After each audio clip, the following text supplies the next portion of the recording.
उपासना शब्द का क्या अर्थ है? उपासना का स्वरूप कैसा है? भगवान की उपासना कैसे करें?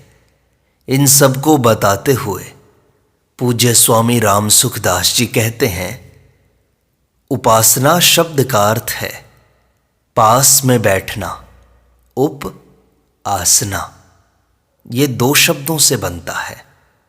उपासना का विषय कुछ भी हो, जैसे धन, मान, लोक परलोक की कोई भी वस्तु।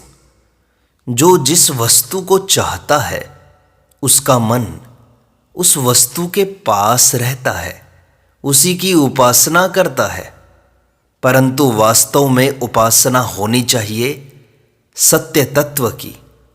प्रकृति के कार्य की उपासना न करके परमात्मा की उपासना करनी चाहिए। गीता में 3 प्रकार की उपासना कही है। ध्यायेन आत्मनि पश्यन्ति, केचिद आत्मानम् आत्मना, अन्ये सांख्येन योगेन कर्मयोगेन चापरे।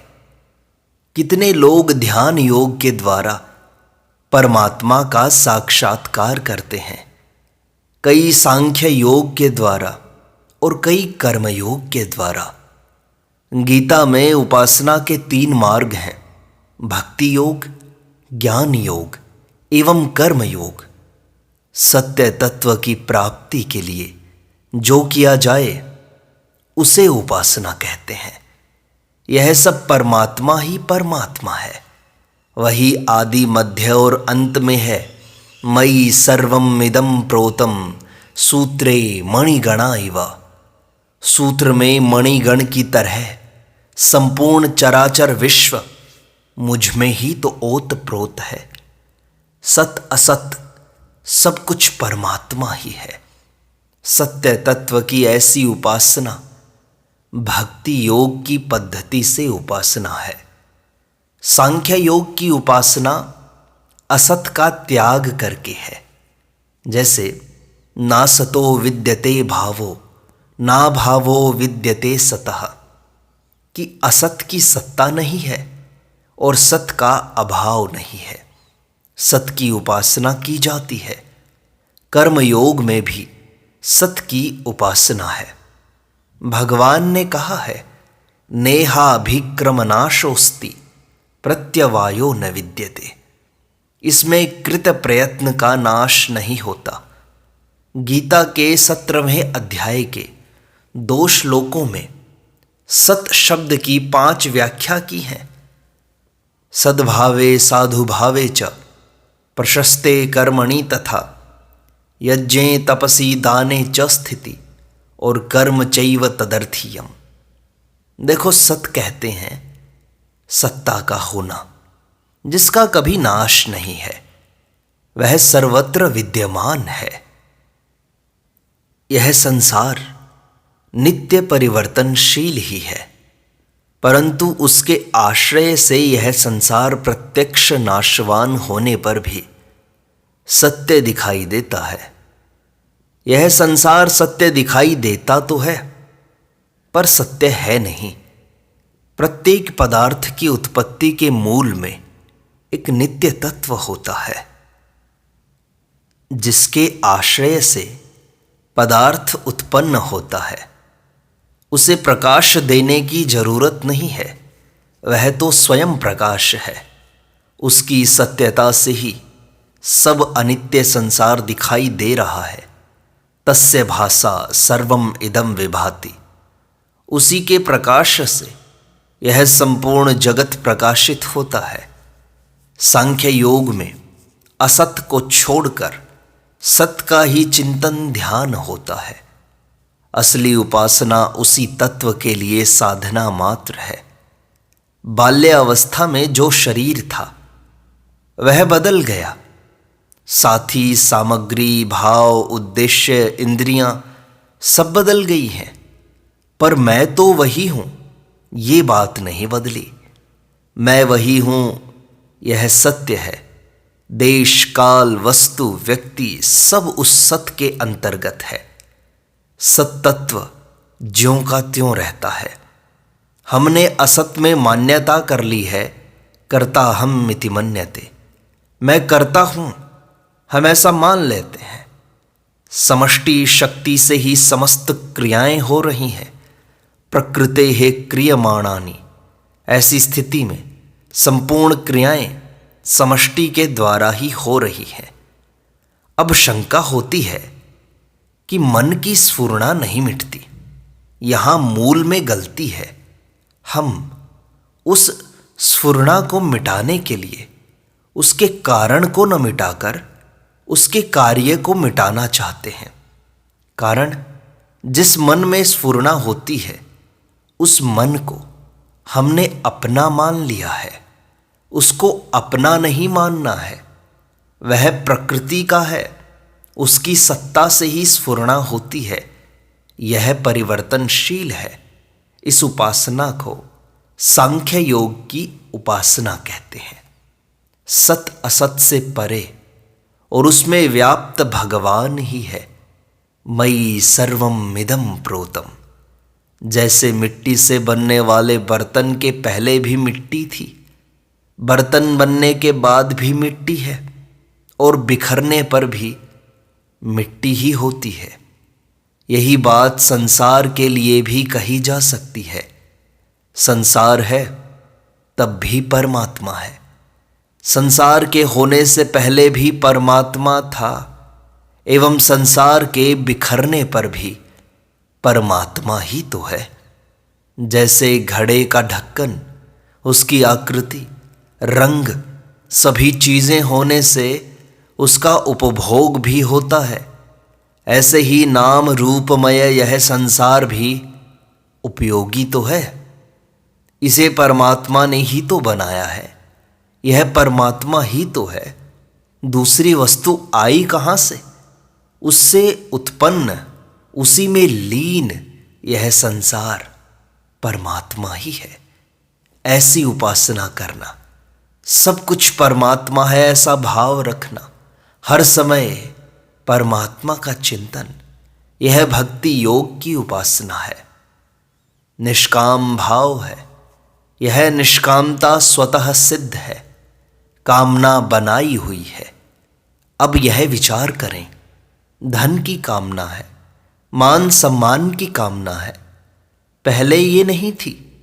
बाल्यावस्था में कंकड़ पत्थर से खेलते थे, उस समय बहुत कम ज्ञान था हमें, कोई विशेष कामना भी नहीं थी। परंतु अब ये कामनाएं बढ़ती ही जा रही हैं। कभी किसी वस्तु की कामना करते हैं, कभी किसी वस्तु की, कभी द्रव्य की कामना होती है तो कभी मान सम्मान की। अतः मानना पड़ेगा कि कामनाएं पैदा होती हैं और फिर मिट भी तो जाती हैं, निरंतर नहीं रहती। लोग कहते हैं कि कामना मिटती नहीं, परंतु मैं कहूँगा कि कामना रहती ही नहीं है। यह भगवान की परम कृपा है कि कामना चाहे शरीर की हो या धन की हो, वह कभी भी टिकेगी नहीं। बाल्यावस्था में कामना खेल की थी, अब देखो वह मिट गई। पीछे दूसरी अनेक कामनाएं हुई, वे भी तो मिट गईं। यही बात ममता की है, वह भी जोड़ी जाती है और छोड़ी जा सकती है। किसी के साथ ममता जोड़ने पर जुड़ जाती है और तोड़ने पर टूट जाती है। बहनों का जन्म एक परिवार में होता है, परस्पर में कितना ममत्व होता है, किंतु विवाह होने पर पति के परिवार वालों से संबंध जुड़ जाता है, तब पुराने परिवार वालों से उतनी ममता नहीं रहती।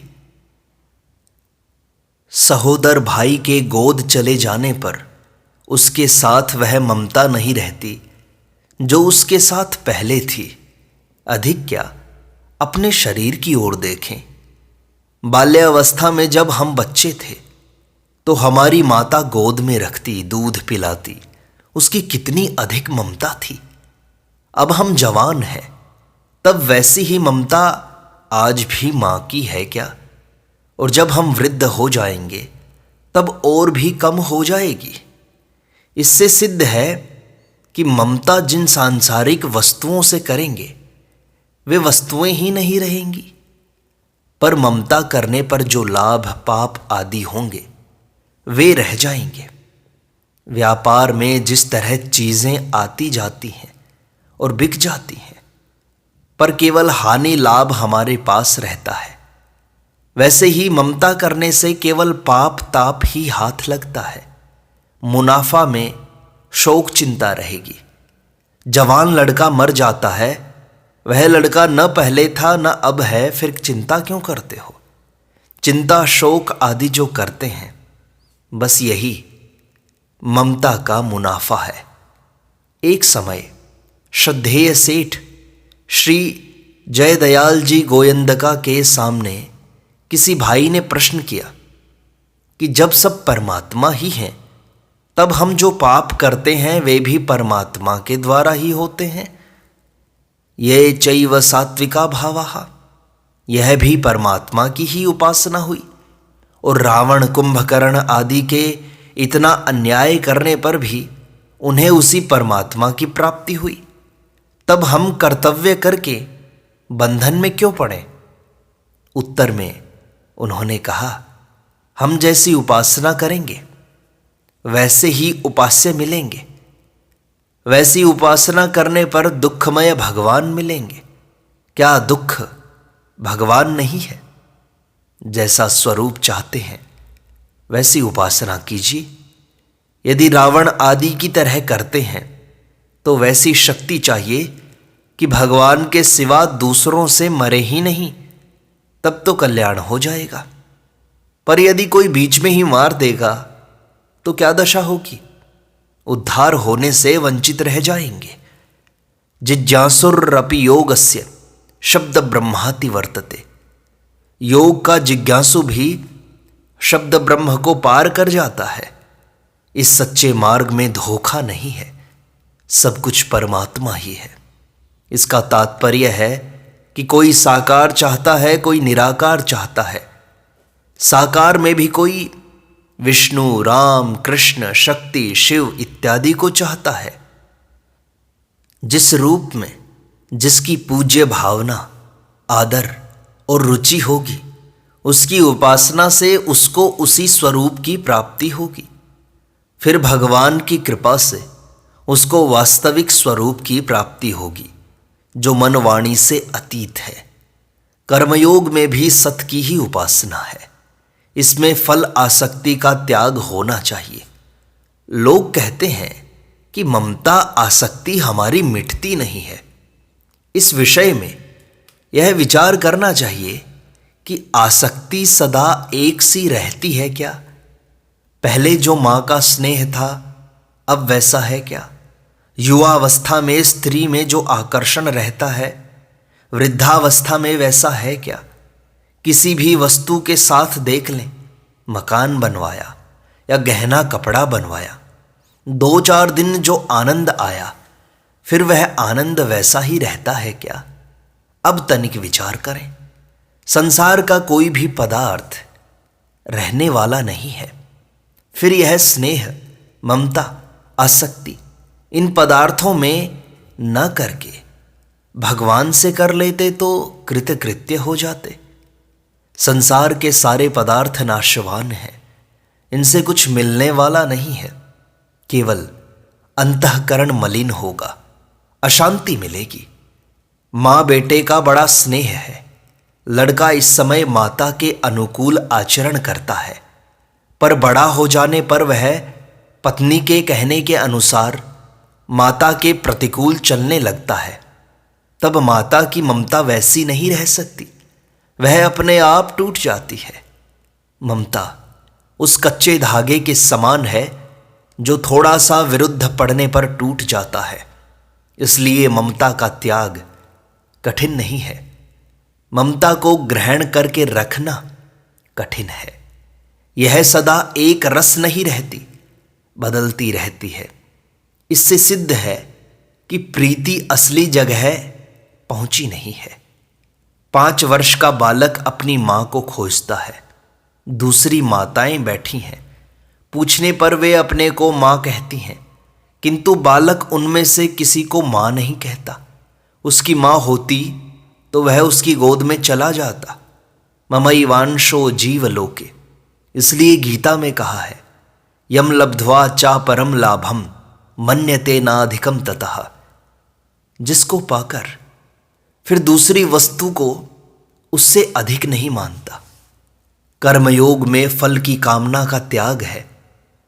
निष्काम भाव का तात्पर्य है कर्म चैव तदर्थीयम नेहाभिक्रमनाशोस्ति स्वल्पमप्यस्य धर्मस्य इत्यादि। ममता नहीं छूटने से आगे परमात्मा की ओर चलना कठिन हो जाता है। माता पुत्र पति पत्नी भाई बहन इत्यादि में अधिक स्नेह है, ममता है, किंतु जरा सी अनुकूलता में बाधा पड़ी, स्वार्थ को झटका लगा कि वह ममता नहीं रहती है। वास्तव में लोग ममता का त्याग करना नहीं चाहते हैं, अपितु नित्य नई नई ममता कामना पकड़े लिए जा रहे हैं। यदि ममता का त्याग कठिन मालूम देता है तो नया संबंध जोड़ना छोड़ दो। घर छोड़कर साधु हो गए और साधु होने पर चेला चेली से ममता का संबंध जोड़ने लगे। ममता का संबंध उस एक के साथ जोड़ो जो सत्य है, जिसके सिवा अपना और कोई नहीं है। संत महात्माओं की महिमा इस बात में है कि वे सबसे संबंध छुड़ाकर एकमात्र परम पिता परमेश्वर में लगा दें। वे भटकते जीव को सत्य के साथ जोड़ दें। तेरा वह है जो यह कह रहा है। उसी के नाते सबकी सेवा करो, आदर सत्कार करो। स्त्री केवल पति के नाते ही पति के परिवार वालों की सेवा करती है। इसी तरह उस भगवान के नाते हमें सबकी सेवा करनी है। भगवान से अपनापन कर लेना है, यही उपासना है। भगवान के पास बैठ जाना है, उन्हीं का चिंतन करना है। कर्मयोग के अनुसार ममता आसक्ति कामना का त्याग करके अपने कर्तव्य के आचरण द्वारा उपासना की जाती है। ज्ञान योग के अनुसार परमात्मा को जानकर उपासना की जाती है। भक्ति योग के अनुसार भगवान को मानकर उपासना की जाती है। ज्ञान योग के द्वारा जो प्राप्ति होती है, कर्म योग के द्वारा भी उसी की प्राप्ति होती है। यत् सांख्यैहि प्राप्यते स्थानम तद योगैरपि गम्यते। ज्ञान योगियों द्वारा जो परम धाम प्राप्त किया जाता है, निष्काम कर्म योगियों द्वारा भी वही तो प्राप्त किया जाता है, क्योंकि दोनों में एक में भी अच्छी प्रकार स्थित हुआ पुरुष दोनों फल रूप परमात्मा को ही प्राप्त कर देता है। कर्मयोग में प्रभु को मानकर उपासना होती है। संसार से मन हटाकर चलना और भगवान के पास बैठना उसकी उपासना है। थोड़ी देर जप कर लें, पाठ पूजन कर लें, यह असली उपासना है क्या? असली उपासना का तात्पर्य है हर समय उसी में लगन हो जाए। जैसे परिवार में हर समय मन लगा रहता है, वैसे ही हर समय चलते फिरते परमात्मा में लगन होनी चाहिए। यही सच्ची उपासना है। इसकी सिद्धि अवश्य होती है। यह मनुष्य शरीर इसीलिए मिला है।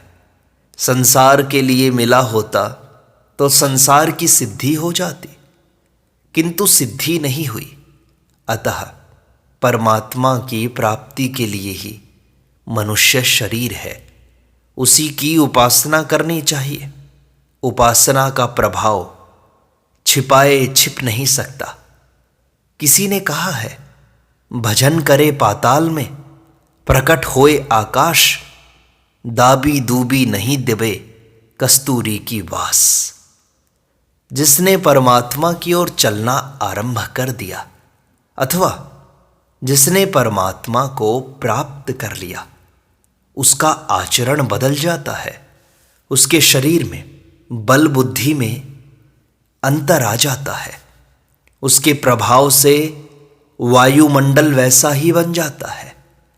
प्रकृति स्वयं को सफल मानती है। संसार की चीजें उसके काम में आ जाएं तो अपने को सफल मानती है। इसलिए उपासना का अर्थ है हर समय भगवान का चिंतन, भगवान की शरणागति। और जब हम उपासना करेंगे तब उस नित्य मुक्त तत्व की हमें प्राप्ति हो जाएगी। नारायण नारायण नारायण।